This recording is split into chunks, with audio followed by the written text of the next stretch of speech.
So it is my pleasure today to introduce my colleague, Dr. Karine Foz. Dr. Karine Foz is currently an assistant in perioperative anesthesia and pain medicine at Boston Children's Hospital, Harvard Medical School. Dr. Foz completed her anesthesiology residency training at the American University of Beirut Medical Center. She pursued her fellowship training in general pediatric regional, and cardiac anesthesia at Boston Children's Hospital. Dr. Foz will discuss today anesthesia for the pediatric high-risk patient. Please join me in welcoming Dr. Foz. Thank you, Dr. Malik, for this introduction. And thank you, everyone, for joining this afternoon. I'm very happy to be part of LSA this year, though I'm joining from a little further away. So I'm going to be talking about the high-risk pediatric surgical patient today. Just to start, that's a little glimpse of Boston's fall. Don't be too fooled by the colors, it's getting a little colder. So we're going to start by discussing the morbidity and the mortality in the pediatric patients, the cardiac arrest, which is one of the most disastrous complications of pediatric anesthesia. We'll go over risk factors, we'll summarize and define the risk scores, and then we'll move to describing the subsets of high-risk patients and their perioperative optimization. So with the advancement in medical technologies and medical care, patients with highly complex medical conditions are increasingly presenting for surgery or any other procedures that require general anesthesia. And the interplay of this tenuous patients' population's comorbidities along with the intrinsic surgical risk puts them at a higher risk for perioperative morbidity and mortality. So multiple risk scores have been developed to identify the high-risk patients preoperatively in order to decrease the perioperative morbidity and improve postoperative outcome by allowing adequate case planning, expert staffing, and appropriate resource allocation. Now, the determinant of perioperative risk in children is complex and multifactorial. The incidence of perioperative mortality is not very high. It's at 0.1 to 1.2 per 10,000 anesthetic delivered. And it's basically the result of an interplay of patients' characteristics, comorbidities, and an intrinsic surgical risk, which basically depends on the complexity and the duration of the surgery. The apricot study, which is a prospective observational multi-center cohort study, showed that the incidence of severe perioperative critical events was 5.2%. 3.1% was respiratory in nature, and 1.9% were cardiovascular in nature, with a poor outcome in 5.4% of the cases. Multiple studies have also shown that respiratory complications were the primary cause of severe adverse outcomes, whereas cardiovascular events were the major causes of cardiac arrest.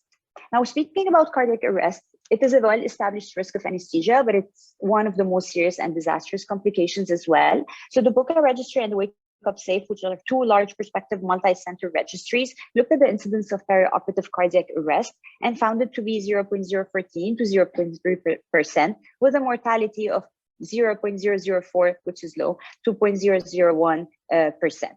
Half of these were anesthesia-related. 3/4 of them occurred in patients that had an ASA physical status more than 3. More than half occurred during the maintenance of anesthesia. 24% occurred in the induction or the pre-induction phase, and around 19% occur in the PACU or during emergence. The cause of the arrest also varied by phase of the anesthesia. So 52% of the arrest that occurred during maintenance of anesthesia was cardiovascular in nature, and 50% of those that occurred in the post-operative phase were respiratory in nature. Now, there has also been a significant association between the surgical procedure and the cause of the cardiac arrest, with respiratory events being the most common in airway surgery, not surprisingly, and cardiovascular events being the most common causes of arrest in cardiac, neuro, and spine surgeries. Now, when they compared cardiac surgery to non-cardiac surgery, they have found a 42-fold increase in the odds of death in cardiac surgery, with a higher 24-hour and 30-day mortality. Risk factors for cardiac arrest included the child's preoperative physical condition. Neonates and children less than 1 year of age were at the highest risk. Some specific procedures like thoracic and upper abdominal surgeries were also considered high-risk procedures. Emergency surgery is another risk factor, and poor physical status with an ASA more than or equal to 3 were another additional risk factors. When comparing mortality between the groups, mortality in patients that has an ASA more than or equal to 3 was 37%, when compared to those that have an ASA of 1 to 2 that had a mortality of 4%. And this is basically due to the fact that these patients have a lower reserve and they can less recover from hypoxemia or myocardial ischemia. So the mortality post-arrest was pretty significant at 28%, according to the Pediatric Cardiac Arrest Registry. Now, how do we define the risk? The preoperative physical status of these patients has been determined using the ASA physical status classification that has been used worldwide to characterize the perioperative risk by providers and by researchers as well. However, it was never intended to be a prediction tool. And studies have shown very poor inter-rater variability among patients, among pediatric anesthesiologists when stratifying these patients using the ASA score, because it's a subjective score. It does not include any standardized criteria for defining comorbidities, and it does not take into account the complexity of the surgical procedure that is being performed.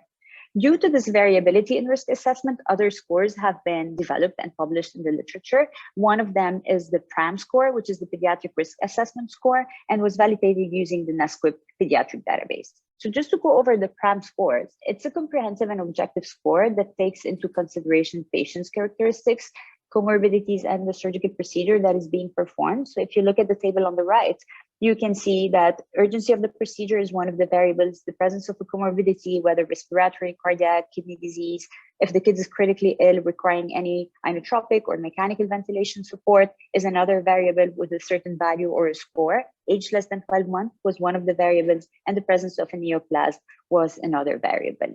So all of these had a value that you would calculate a score, and this course has shown better reproducibility with decreased inter-rater variability when compared to the ASA physical status. It has an excellent accuracy in predicting perioperative morbidity and mortality in neonates, infants, and children presenting for non-cardiac surgery.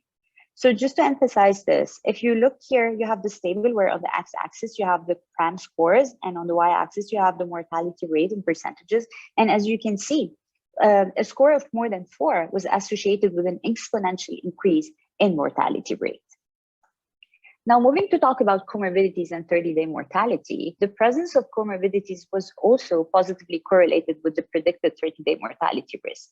If you look at the screen here, you have a graph where you have the number of comorbidities plotted against the 30-day mortality. By comorbidities, we mean low birth weight, high ASA status, the presence of sepsis, inotropic support, or vent dependence. And you have two different plots or two different curves, one that represents the low risk patient and another one that represents the high-risk surgical patient. So if you take the low-risk surgical patient, you see that among low-risk surgical procedure, mortality ranged from 0, where no comorbidities were present, to 4.7, where all comorbidities were present. And that risk was further amplified among high-risk surgical patients, whereby the mortality ranged from 0.07%, where no comorbidities were present, to 46.722% when all comorbidities were present. That being said, the surgical risk, the status of the patient are both important determinants of mortality. Now, in the next part of the presentation, we're just going to be focusing on the subset of kids that are considered high-risk patients. We'll talk about the preemie, the neonate, and the infant, the patient with congenital heart disease and complex syndromes, the patient with pulmonary hypertension, and the patient with respiratory disease. So the preemie, the neonate, the infant, these category of patients is known to have a very limited physiological reserve that puts them at a great risk of complication under general anesthesia. With the experienced premature infant, despite all the advancement in neonatal care, is still at the highest risk of morbidity and mortality and long-term neurodevelopmental disability. In a study, the incidence of in-hospital mortality in preemie was found to be 5 times higher than in full-term neonates. And there has been an increase in the 30-day mortality risk, especially in abdominal procedure, and that risk increased incrementally with an increased degree of the prematurity. And that is basically explained by the fact that these kids will more likely present to surgery with major other comorbidities like necrotizing enterocolitis, bronchopulmonary dysplasia, severe IC bleed, inotropic support. They would be vented, they might have congenital heart disease, congenital abnormalities, some organ immaturity, organ dysfunction, and variable response to our anesthetic. So their unique and very tenuous physiology makes it in a way that any perioperative alteration in their physiological parameter, like any decrease in the blood pressure, DSATs, increase in the CO2 or hypoglycemia, will affect their postoperative outcome and increase their 30-day mortality. The Nectarine study, which is a large prospective multi-center observation study, showed a higher risk of perioperative critical events in preterm infants, those that were on inotropic support that had comorbidities, congenital anomalies, and a longer surgical duration. Post-menstrual age was another essential determinant of morbidity with the highest risk in neonates that were less than 28 weeks of age. Postoperative apnea, as you might all know, is another risk factor, and it can be associated with obstruction, respiratory arrest, pericardia, and even cardiac arrest. And it can still occur even in the absence of a preoperative history of apnea, either early on in the PACU postoperatively or later on, several hours later on the ward. And this incidence was found to be inversely proportional to the post-conceptual age, with more clinically relevant incidents occurring in infants that were less than 44 weeks of in post-conceptual age. So anemia, as you might know, is another additional risk factor, but surprisingly enough and interestingly enough, it's only an important risk factor as the post-conceptual age increases. That being said, that the extreme preemie, the post-conceptual age is the most important determinant of risk of postoperative apnea. Now, moving on to another subcategory of patient, the patient with congenital heart disease. Congenital heart disease has an incidence of 6 per 1,000 full-term life born in the US. And due to the advancement in pediatric cardiac surgery and pediatric cardiac intensive care, these kids are more presenting to surgeries, to non-cardiac surgeries, basically. Neonates and infants with congenital heart disease are still at a higher risk than other older children and adults. They have an increase in the morbidity, mortality, and cardiac arrest. So when children with major and severe congenital heart disease were compared to those without, there has been shown a 3.5 higher incidence of 30-day mortality. And that risk was positively correlated with age, with the functional status at the time of surgery, with the degree of the underlying residual disease, and the anesthetic technique that has been used. Now, talking about cardiac arrest and the congenital heart disease, most of these arrests occurred in kids that were unrepaired or palliated. Single ventricle lesion is one of the highest risk lesions, with 70% of the arrests occurring either pre-stage 1 or pre-stage 2, so pre the Glenn. For that reason, the congenital heart disease was classified by the NSQIP into minor, major, and severe. Under minor, you have the conditions that do not need any medication and they can be corrected without any hemodynamic instability, like an ASC or VSD. Major included those with residual hemodynamic abnormalities, like a tetralogy or a hypoplast, and severe included those that were listed for transplant, had severe pulmonary hypertension, had the cyanotic or uncorrected congenital heart disease. So they used that classification basically to predict the likelihood of the occurrence of adverse events in children that were less than 1 year of age. They have found that there has been a 2.3-fold increase in mortality in children with congenital heart disease compared to those without. So 2.8% versus 1.2% that was further amplified or exacerbated and increased to 3.9% in children with major congenital heart disease and to 8.2% in children without congenital heart disease, with severe congenital heart disease. So just a few of the high-risk lesions. We're not going to go into them in detail just for the sake of time. Single ventricle physiology, as I've mentioned, hospital mortality rate among hypoplasts have been in the range of 17 to 22%, which is pretty significant. Most of them occurred, or the high risk was before completion of the superior cavopulmonary anastomosis. Williams syndrome is another subset of kids that are considered high risk because of their supravalvular aortic stenosis, resultant ventricular outflow tract obstruction, hypertrophy of the ventricle, biventricular hypertrophy, and some coronary abnormalities that puts them at a very high risk for sudden cardiovascular collapse under anesthesia. Patients with cardiomyopathy, all three of them, hypertrophic, restrictive, and dilated, and patients with VADs, ventricular assist devices. Now, what about the patients with complex genetic syndromes? So a lot of kids have associated genetic abnormalities that pose another unique challenge to the anesthesiologist. Most of the concerns are related to basically drug metabolism in the setting of renal or liver disease, airway management with kids with dysmorphic features, and some disease-specific features. For instance, patients with Down syndrome and 22q11 microdeletion have very reactive airways. They have airway abnormalities that range from bronchomalacia to laryngomalacia, subglottic stenosis, etc. Now, one of the most critical or scariest subset of kids is the kid with pulmonary hypertension, which is a pretty progressive disorder. When left untreated, can lead to RV failure and death. The distribution and the definition of pulmonary hypertension is different than in the adult population, and it can present with a wide, a clinical presentation, because kids can present with persistent pulmonary hypertension of the newborn. They might have pulmonary hypertension because of congenital diaphragmatic hernia, pulmonary hypoplasia, bronchopulmonary dysplasia, etc. And the currently adopted definition of pulmonary hypertension is any kid that is more than 3 months of age, just to bypass the physiologic increase in the pulmonary vascular resistance, with a mean pulmonary artery pressure of more than 20 and a PVR index more than or equal to 3 Wood units per meter square. So these kids are at an elevated risk of perioperative morbidity and mortality, and are at a high risk of major complication, including the need for postoperative ventilation. And that risk was positively correlated with the severity of the pulmonary hypertension and the complexity of the surgical procedure that is being performed. Now, risk factors, just to determine the degree of pulmonary hypertension, risk factor included systemic or suprasystemic PA pressures, an elevation in the mean pulmonary artery pressure, moderate to severe RV dysfunction, kids that were less than 1 year of age, that had home oxygen requirement, that were on vasodilator therapy. If the surgery was urgent, was complex, the kid has a difficult airway, postoperative need for mechanical ventilation, were all risk factors that would exacerbate the risk of a pulmonary hypertensive crisis. So some studies have shown that preoperatively using nitric oxide, inhaled nitric oxide, and systemic vasodilator therapy might play an important role in decreasing the risk. However, it has decreased the incidence of minor, but not major events.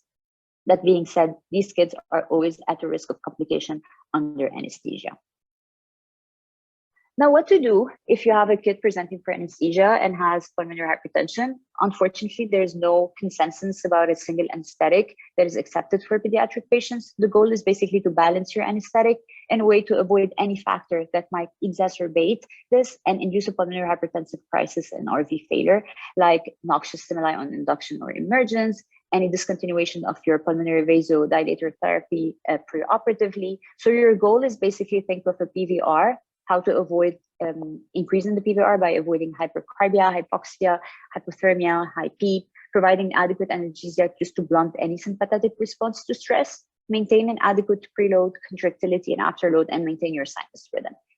In the event of a pulmonary hypertensive crisis, what you're going to see is basically, I say, a drop in everything. You're going to lose your cardiac output. You lose your pulmonary blood flow, so you're going to drop your end-tidal. You're going to result in desat, and then you're going to have a drop in your cardiac output and in your blood pressure as well. So you should basically identify this pretty quickly and intervene by 100% oxygen, bronchodilator therapy, optimizing the depth, supporting that RV with some inotropes, supporting the volume, starting inhaled nitric oxide basically to decrease RV afterload and to prevent an imminent cardiovascular collapse. So one last topic, the kid with the respiratory disease, probably this is the ones that we see most often. Most of these kids will present in the setting of a recent or an active upper respiratory tract infection because it's pretty prevalent and it affects the upper, the lower, or both tracts. And the viral invasion of the respiratory epithelium will cause a certain damage in the mucosal lining, airway smooth muscle activation, and an increase in the airway sensitization that is further exacerbated under anesthesia. That will result in an increase in the secretion, the VQ mismatch, and the increase in the closing volume altogether will cause a respiratory compromise in the kids. This is why basically careful optimization of these kids is important to reduce the risk and to reduce the respiratory adverse event post-operatively. Serious airway events, as you might all know, might most occur during induction and during emergence from anesthesia, whereby these kids might need some support post-operatively. So failure to recognize, as I said, will lead to desat and cardiovascular collapse. The presentation might be wide and different. So these kids will have bronchospasm, they have a high risk for laryngospasm, they might breath hold, they might need intubation, they might desat. And according to the pediatric cardiac arrest registry, 27% of the cardiac arrests were respiratory in nature, with the majority of them being due to airway obstruction due to laryngospasm. So it is pretty common. Risk factors included a recent and active upper respiratory tract infection, kids that had fever and other comorbidities present that were preemie, that had obstructive sleep apnea, that had a higher ASA status, and airway surgery, as I said before, was another risk factor. And studies have also shown that infants with an upper respiratory tract infection that were less than 6 months of age were more likely to have a bronchospasm than those that were older. So when to cancel? Do we need to postpone or not? This is what remains controversial for everyone, I guess, and it's a daily struggle.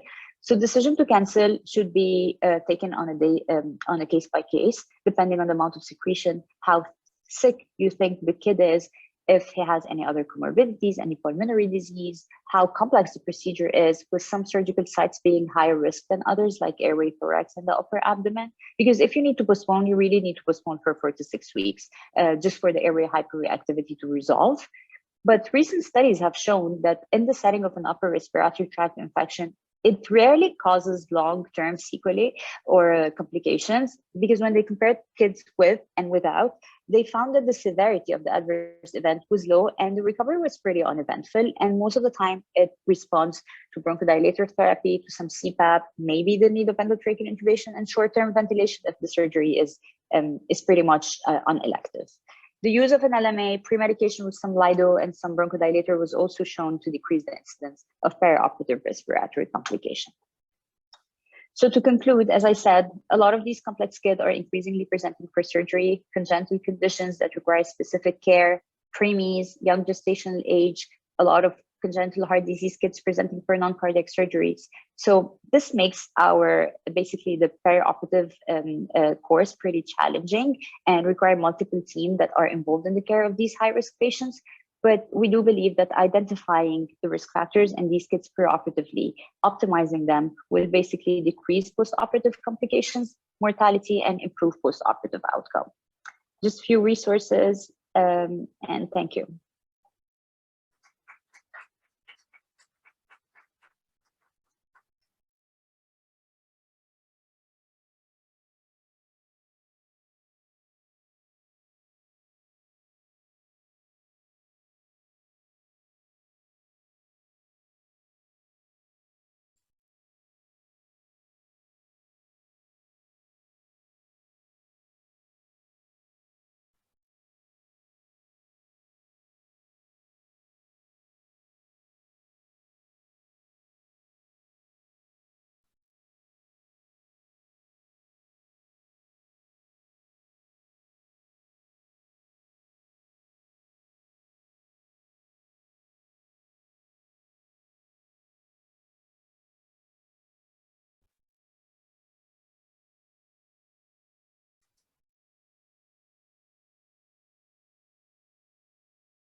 Good afternoon, everybody. I'm going to present Dr. Majid Hassaniye. Dr. Hassaniye fulfilled his anesthesia residency program at the American University of Beirut, after which he moved to the US to pursue his academic career by accomplishing 2 further fellowships to become a pediatric cardiac anesthesiologist.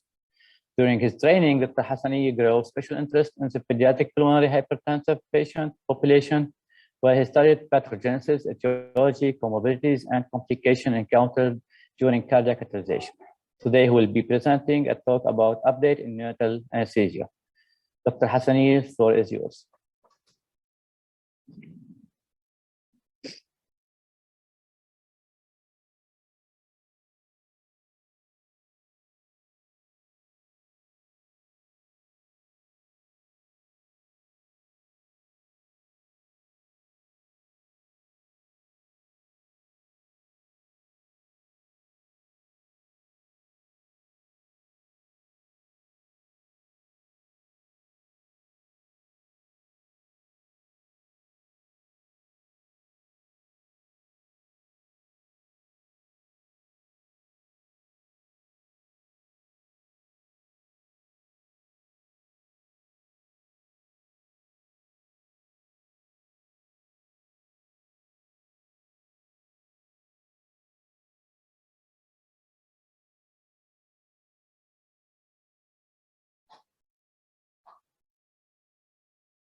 Okay.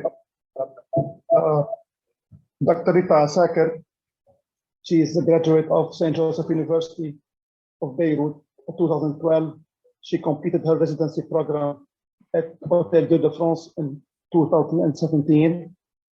She is a former anesthesia and the critical care resident at Hotel de France, Beirut, BFMS graduate at APHP in pediatric and local regional anesthesia. And she is practitioner in neonatal and pediatric anesthesia at Robert W. Hospital. She is currently a senior practitioner at the Group Hospitalier Paris Saint-Joseph, pediatric and orthopedic surgery since February 2022 till now. Dr. Asakir, the floor is yours. Hello, everyone. Thank you for having me. I'm going to do my presentation in French today. I hope that's okay. It's an honor to be with you today. Alors, j'ai choisi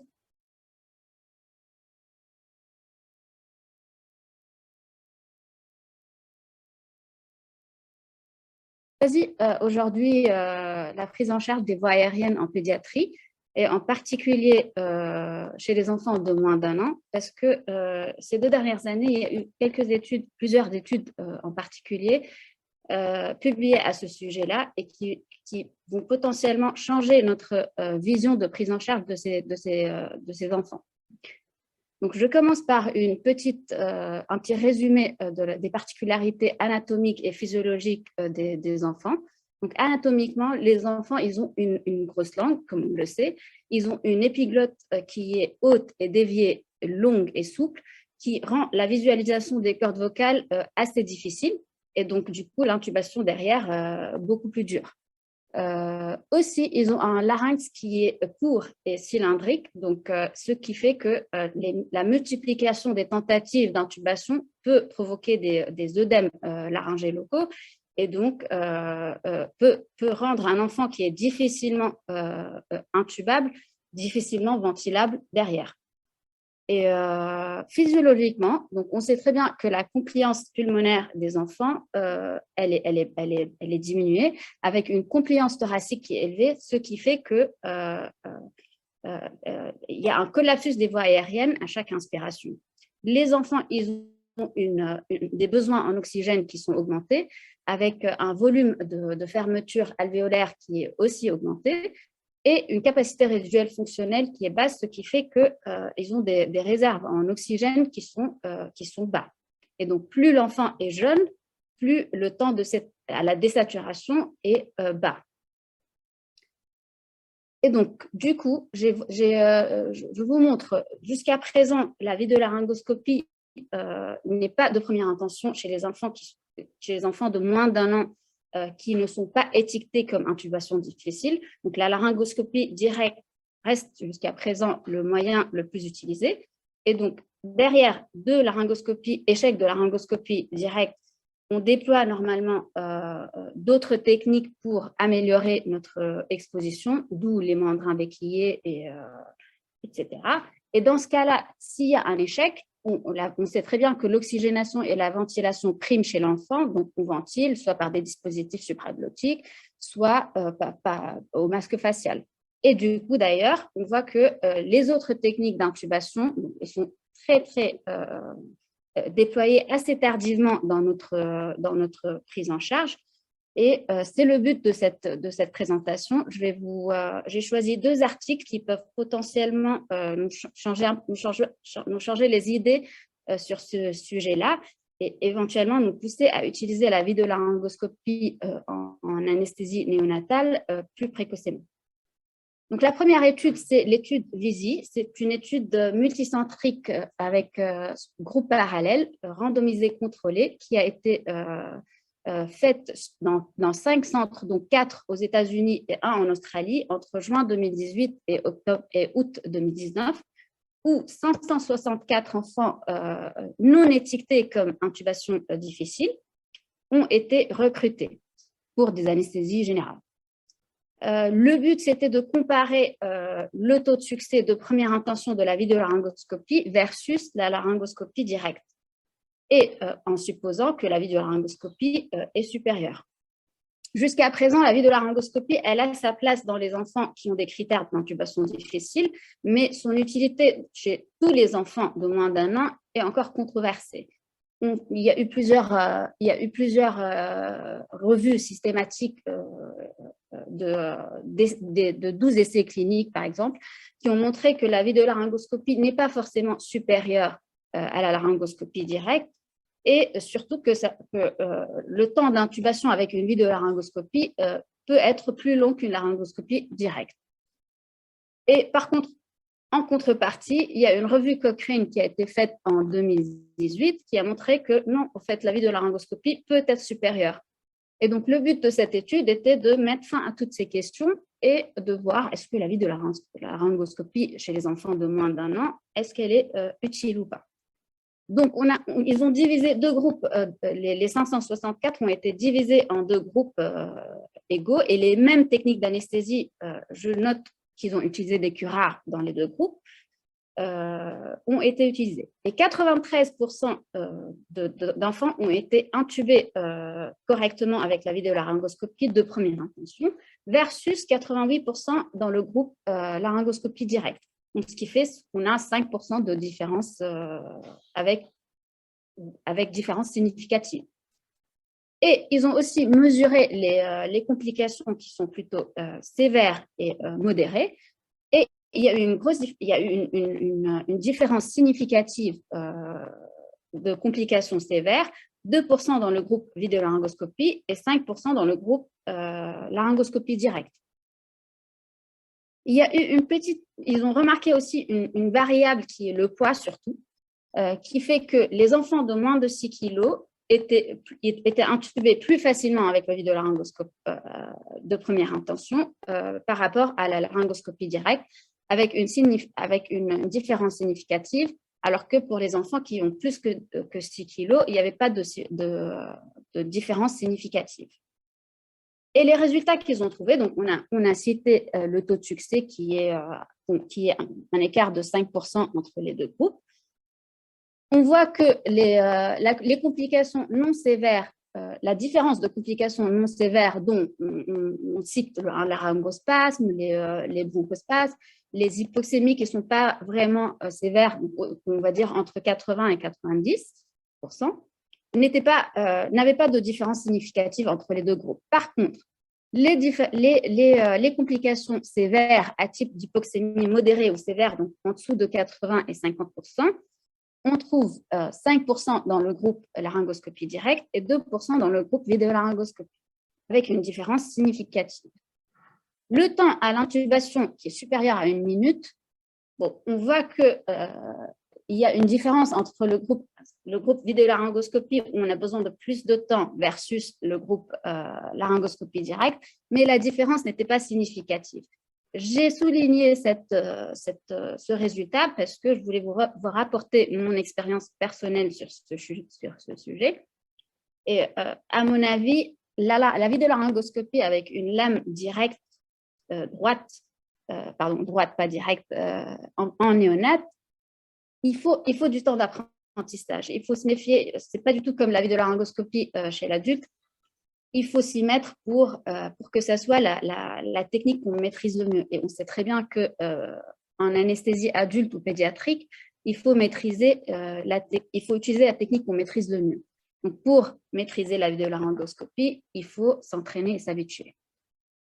On voit aussi que les intubations œsophagiennes étaient nettement supérieures, donc à 3% dans le groupe laryngoscopie directe versus moins d'1% dans le groupe vidéolaryngoscopie, ainsi que toutes les manœuvres de pression cricoïdienne, le burp et tout ça, étaient inférieures dans le groupe vidéolaryngoscopie versus le groupe laryngoscopie directe.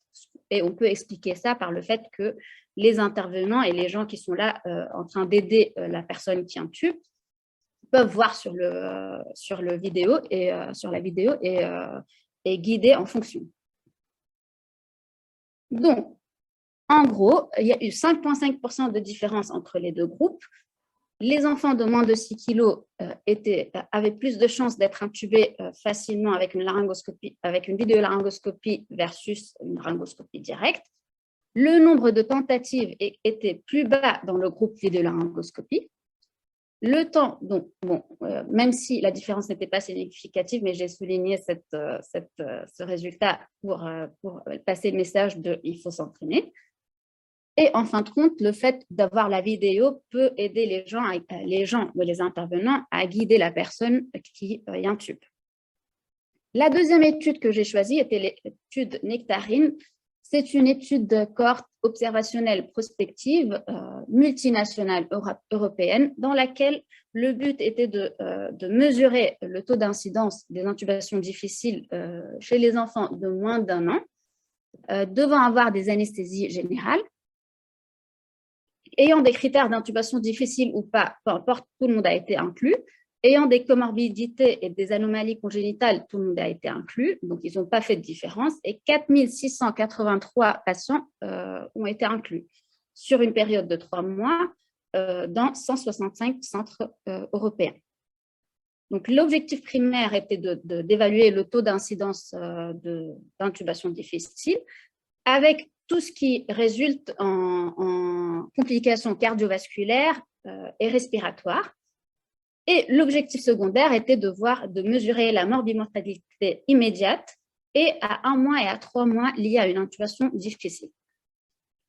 Donc, parmi ces 4683 enfants qui étaient inclus, 5,8% étaient des intubations difficiles. Donc déjà, ce chiffre, 266, donc déjà ce chiffre-là est nettement supérieur au chiffre reporté par la littérature, donc au niveau du Pediatric Difficult Intubation. 2 tiers de ces 5,8% étaient des intubations non prévues difficiles. Et ils ont aussi rapporté les complications cardiovasculaires. Donc, sur les 5,8 intubations difficiles, 60% avaient des complications cardiovasculaires et respiratoires, donc 40% respiratoires, avec 26% des décès à moins de 90% et 8% des décès à 80%. Et 8% avaient des bradycardies. Et donc, on peut associer les 8% qui ont bradycardisé à des désaturations importantes à moins de 80%. Donc, c'était un peu logique. Ils ont trouvé que tous les facteurs de risque, comme les comorbidités qui sont présentes déjà, les anomalies congénitales, la prise en charge anesthésique, n'étaient pas associés à la désaturation en oxygène dans cette étude. Heureusement qu'ils ont trouvé aussi que l'intubation difficile n'était pas liée à une différence de morbimortalité immédiate ou à 30 jours ou à 90 minutes. Donc ça, c'est déjà bien. Ils ont aussi mesuré les techniques les plus réclamées pour améliorer la visibilité des cordes vocales, dont un, changement de lame de laryngoscope, 2, appliquer à l'aide à un senior ou quelqu'un qui est plus expérimenté. Donc, j'ai souligné ça on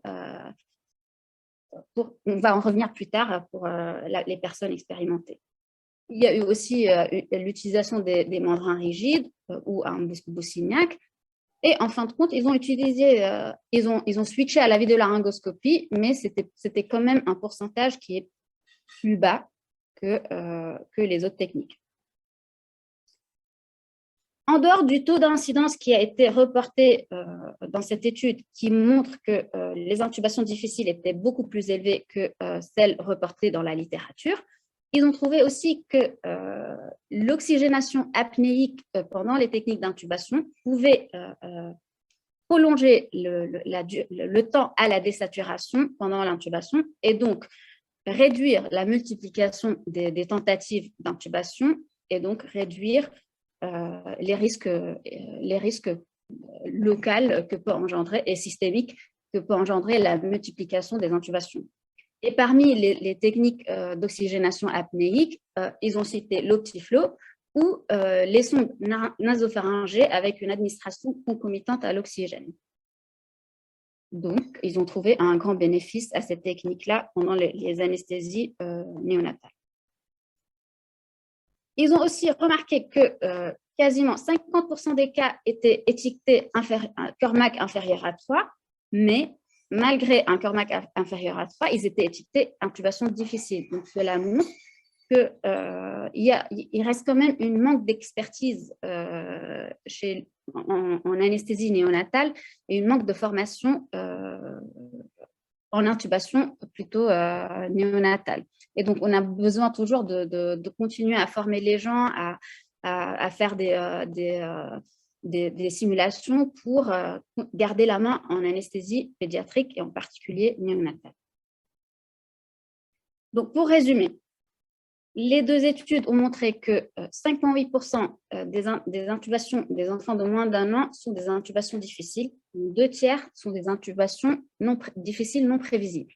La vidéolaryngoscopie a montré des taux de succès de première intention d'intubation supérieurs à 5,5% par rapport à la laryngoscopie directe, avec des complications sévères beaucoup plus diminuées. L'oxygénation apnéique a montré son effet bénéficiaire dans ces approches. Et donc, toutes ces données-là peuvent nous pousser à potentiellement remettre en question les algorithmes et les recommandations de prise en charge des voies aériennes des enfants de moins d'un an et potentiellement inciter les gens à déployer la vidéolaryngoscopie de façon plus précoce, voire initiale dans les intubations des nouveau-nés, même s'ils ne sont pas prévus difficiles. Et à noter que preparation is key dans le centre où on prend en charge ces enfants-là. Donc, il faut toujours avoir un vidéolaryngoscope néonatal de présent, des outils d'oxygénation apnéique à type d'optiflow ou en absence de tout ça, on peut mettre une sonde d'intubation de 2,5 sans ballonner dans le nez avec un petit flash d'oxygène, ça marche aussi bien. Et surtout, il faut avoir le personnel qui est assez formé et qui a l'expérience de prendre en charge ces patients à disposition et disponible le jour de la prise en charge de ces patients. Et donc, voilà.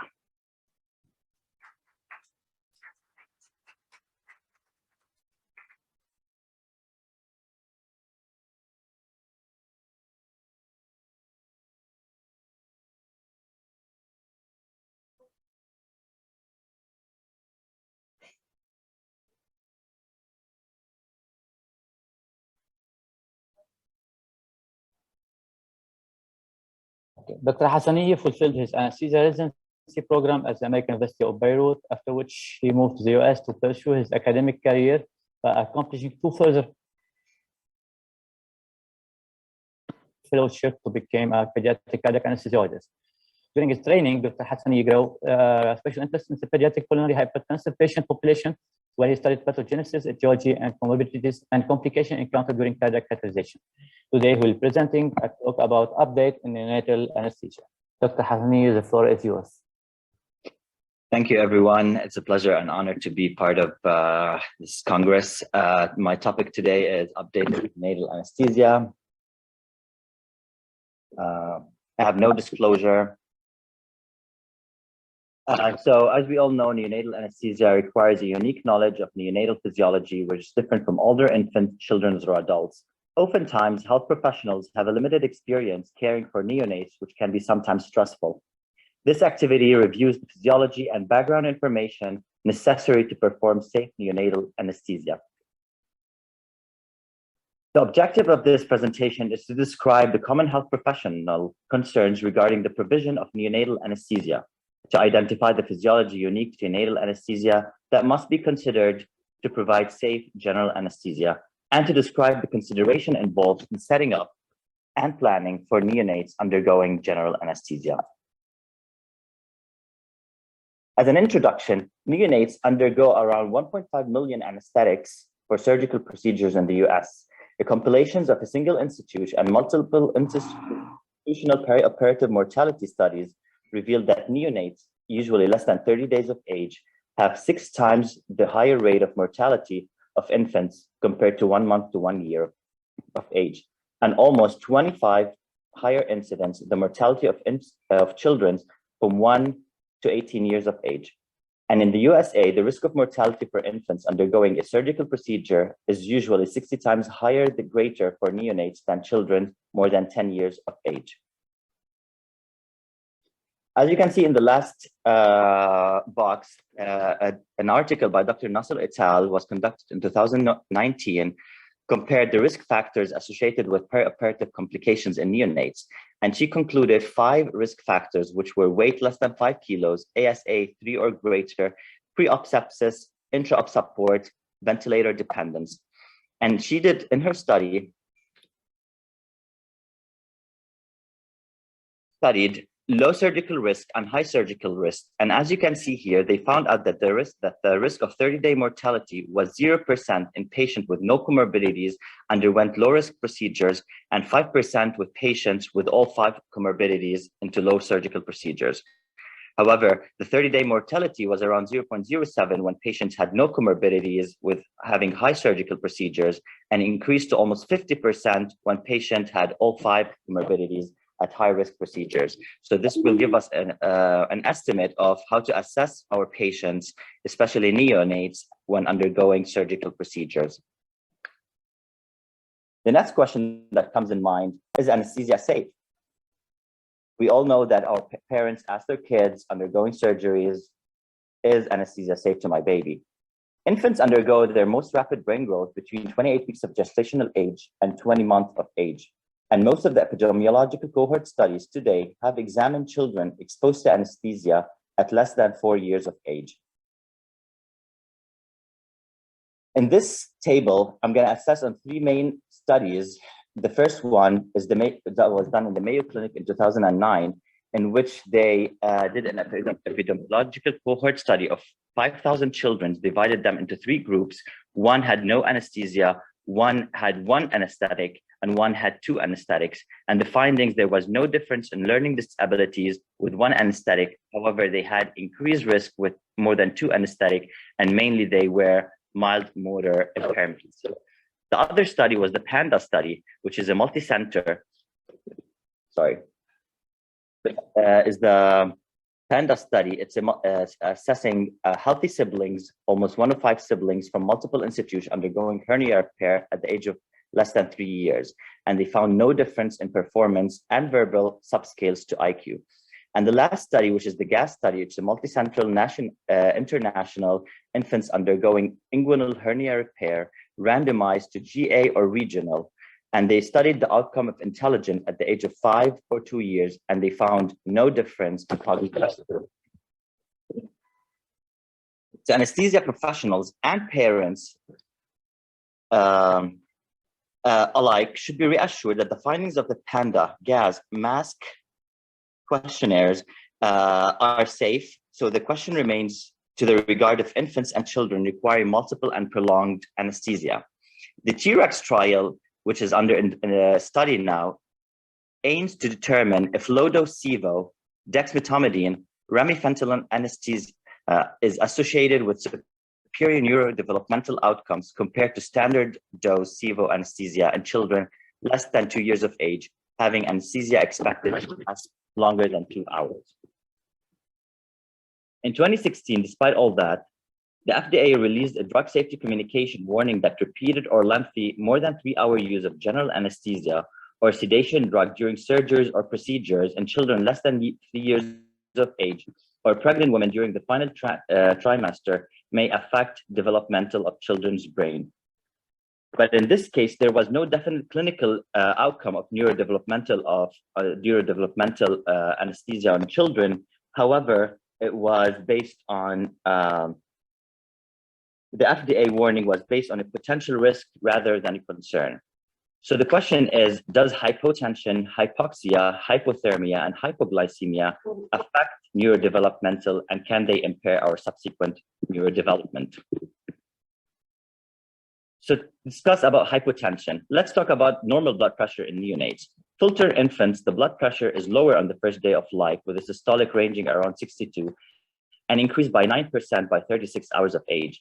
By the end of the first week of life, the normal blood pressure for an awake term infant is around 75/50. And blood pressure levels increase until 6 weeks of age, then remain fairly stable until 1 year of age. This diagram illustrates the mean arterial blood pressure compared to gestational age for neonates born hours to days. And the reason I mentioned that is because neonatologist uses the MAP to assess, compared to gestational age, to assess the normal blood pressure for neonates undergoing surgeries or evaluation in the ICU. So hypertension is defined as a decrease in MAP below the 5th or 10th percentile for gestational age and postnatal age. Most use systolic blood pressure of 40 to 50 millimeter mercury, or a decrease of 20 to 30% from a baseline as the threshold. As you can see, this blood pressure is, compared to the percentile, is lower than the 5th percentile, which makes that anesthesia are okay with having low systolic blood pressure for neonates. Because in a study by Aldrich and colleagues, they measured cerebral oxygenation during anesthesia in the neonate using NIRS and noted that many periods of low arterial blood pressure were not associated with low cerebral oxygenation. So hypotension and cerebral autoregulation in neonates. For neonates, we all know with having open fontanelles, the cerebral perfusion pressure vary directly with arterial blood pressure below and above the limits of cerebral autoregulation. However, in neonates, we don't know what is the normal of the lower level of cerebral autoregulation. And a study using SIVO showed that infants less than 6 months of age demonstrated a lower limit of autoregulation at 38, a 20% decrease from a baseline mean arterial pressure in awake patients.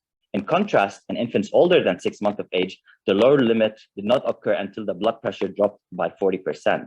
So this study suggests that young infants have less cerebral autoregulation reserve and may be at risk of inadequate cerebral perfusion during anesthesia. What about hypocapnia? We all know that CO2 is a cerebral vasodilator, and hypocapnia can cause vasoconstriction. In a single retrospective study in infants, the PaCO2 was found less than 30%, less than 39 had a 20% incidence of severe intraventricular hemorrhage, and the PaCO2 more than 60 had a 38% incidence of severe intraventricular hemorrhage. And the PaCO2 values between 39 and 60 had only 3% incidence of severe intraventricular hemorrhage. In a randomized trial in encephalopathic patients more than 36 weeks gestational age, PaCO2 less than 35 millimeter mercury were associated with poor outcomes. What about glucose management?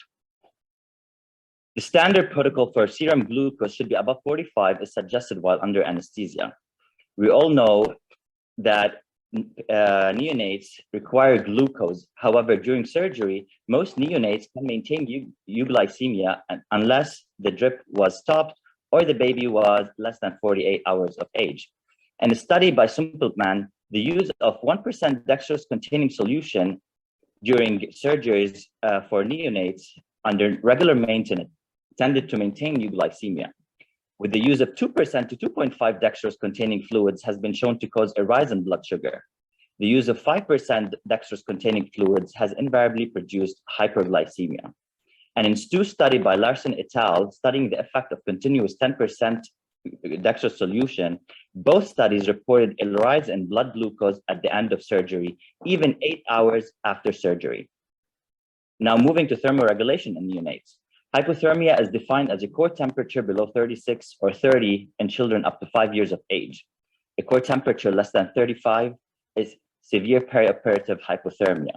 And in a retrospective study on premature infants undergoing laparotomies for neck by Sim et al., perioperative hypothermia was seen in 85%. Neonates are susceptible to hypothermia in the OR because premature infants have less brown fat and therefore less thermogenesis. They have a reduced weight to surface area, and heat generation by shivering is limited in neonates. And general anesthesia tend to inhibit central thermoregulation by interfering with hypothalamic function.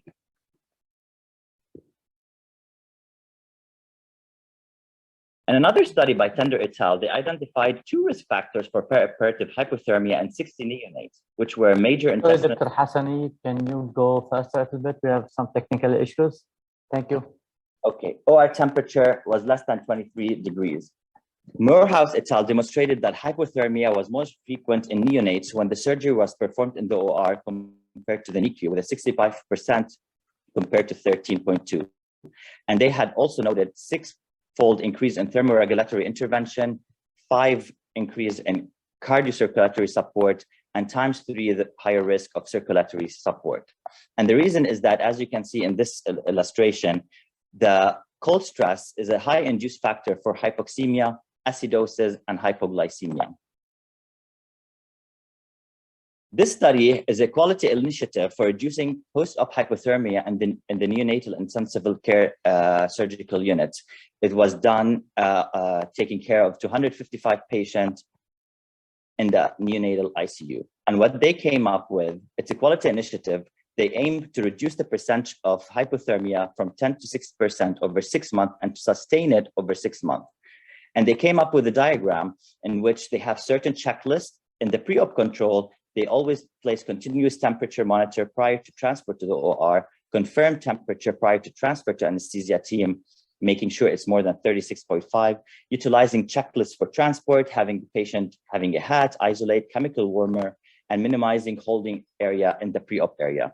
During the intra-op control, they made sure that the incubator is connected to the battery, the temperature is set and battery is charging, pre-warm the OR to 30 degrees and having emergent heat, use underbody bear hugger, chemical warmer, and clear cover during the procedure, and use OR solution warmers for irrigation to minimize fluid pooling during procedure. Place standard temperature monitor in addition to auxiliary monitoring. And if the room temperature was changed, make sure to warm it back to 30 while extubating or ready to transfer back to the NICU. In the post-op control, utilize checklists for transport, make sure the patient has a hat in his head, isolate chemical warmer, and measure his temperature upon arrival. And as you can see here, the use of underbody, forced air, warming blanket, and insulation to efficiently make sure the patient is warm. And studies have, it's okay. Blood loss and blood administration. The guideline for transfusion in patients less than 4 months is hematocrit less than 20 in healthy patients, hematocrit less than 30 in infants on supplemental oxygen, and hematocrit less than 35% in infants on non-invasive or positive pressure ventilation. And a 2016 review suggests that infants greater than 100 grams, 1,000 grams, and without other risk factors, whether they have congenital heart disease, cyanotic, to have a threshold to be greater than 35 or 30 for patient at physiological nadir. This table illustrates the circulating blood volume in micropreemies, preemies, full-term neonates, infants, and children. And as you can see in the last table of the paragraph of that table, 25 mLs of blood loss proportion to total blood volume percentage. So if the patient has a 25% of 25 mLs of blood loss to a preemie, which is equivalent to 14% of his blood volume, and anesthesiologists tend to realize that they needed to order blood when they start noticing it in the blood canister, which will be 50 to 75 mLs of blood. So it's very important to take care of the surgical site, make sure there's no surgical bleed, make sure that the incision is not bleeding, and have blood products ready and available. And last thing I wanted to talk about is the post-op care and post-op apnea. Neonates undergoing anesthesia are at risk of post-op apnea, and mainly preemies. Apnea is also increased with anemia. We all know that term infants born at 37 weeks of gestational age or older must be 44 weeks post-gestational age to be considered an outpatient surgical candidate. And preterm infants born 37 weeks gestational age generally must be 60 weeks post-conceptual age to be considered for outpatient surgeries. So what happened to the patients who are in between? Do we admit them? How long do we admit them? And how do we should be caring for them?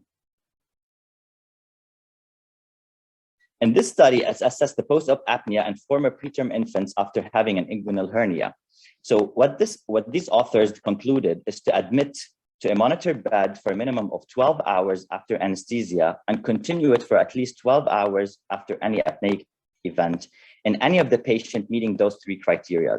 If they were born before 37 gestational age and current age is less than 52 weeks of postmenstrual age, all infants less than 44 weeks of postmenstrual age, irrespective of gestational age, and if the patient born before 37 gestational age, but still less than 60 weeks of postmenstrual age and have concurrent pertinent medical issues as defined by the anesthesiologist, ongoing apneic event, significant anemia, they should be monitored. So speaking of apnea, Now we come to the discussion, is general or spinal safe? Which one do we go for?